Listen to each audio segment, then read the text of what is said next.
Doctor BR Ambedkar Konaseema జిల్లా Razole court ప్రాంగణంలో మధ్యవర్తిత్వ కేంద్రాన్ని ఏర్పాటు చేసినట్లు సీనియర్ సివిల్ జడ్జి ప్రమీలారాణి తెలిపారు.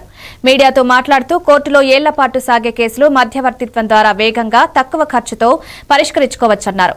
నాల్సా మార్గదర్శకాల మేరకు ఏర్పాటు చేసిన ఈ కేంద్రం ఇరు వర్గాల మధ్య రాజీ సాధనకు దోహదం చేస్తుందన్నారు.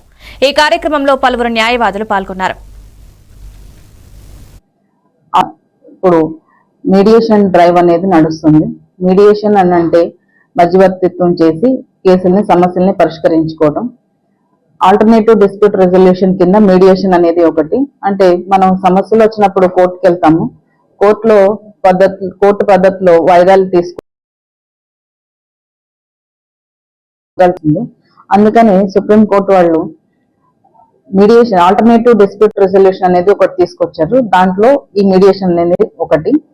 అంటే కోర్టు ఒక మధ్యవర్తిని నియమిస్తుంది. ఆ మధ్యవర్తి సమస్యల్ని పరిష్కరించడం అంటే ఆయన ఏం చేయడు, ఇద్దరు పార్టీలని కూర్చోపెట్టి మాట్లాడి సమస్యని వాళ్ళిద్దరి మధ్య ఏం సమస్య ఉన్నదని తెలుసుకొని వాళ్ళిద్దరికి కూడా పరిష్కారం కోసం ఒక హెల్ప్ చేస్తాడు, అంటే ఫెసిలిటేట్ చేస్తాడు.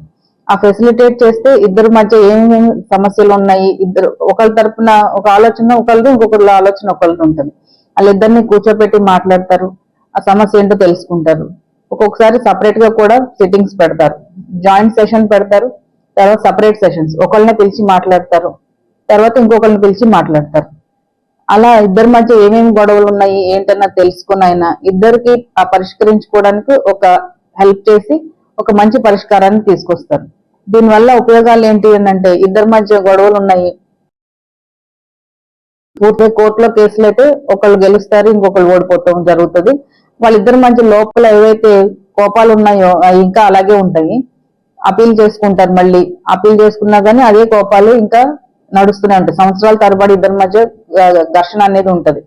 అదే ఇక్కడైతే కూర్చోపెట్టి మాట్లాడిన దాంట్లో అయితే ఈ గొడవలు అనేవి లేకుండా ఉంటాయి. వాళ్ళిద్దరి మధ్య కూడా ఆ ఉన్న కోపం ఏదైతే ఉంటుందో అదంతా సమస్యపోయి ఇద్దరు సంతోషంగా ఉండే అవకాశం ఉంటది.